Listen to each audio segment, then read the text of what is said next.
ഈശ്വമിശിഹായ്ക്ക് സ്തുതിയായിരിക്കട്ടെ. വീണ്ടും ഒരു ക്രിസ്മസ് കാലം നമ്മുടെ ജീവിതങ്ങളിലേക്ക് കടന്നു വന്നിരിക്കുകയാണ്.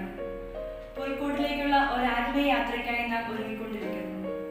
ക്രിസ്മസ് എന്നത് നമ്മുടെ കർത്താവ് ഈശ്വമിശിഹ പരിശുദ്ധ അമ്മ വഴി ഈ ലോകത്തിൽ വന്നു പിറക്കുവാൻ മനസ്സ് കാണിച്ചതിന്റെ വലിയ ഒരു ആഘോഷമാണ്. ക്രിസ്മസ് വെറും ഒരു ആഘോഷം മാത്രമല്ല, അത് ഒരു അനുഭൂതിയാണ്.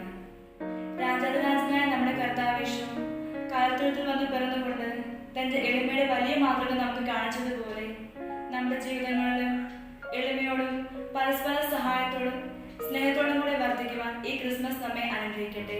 ആമേൻ.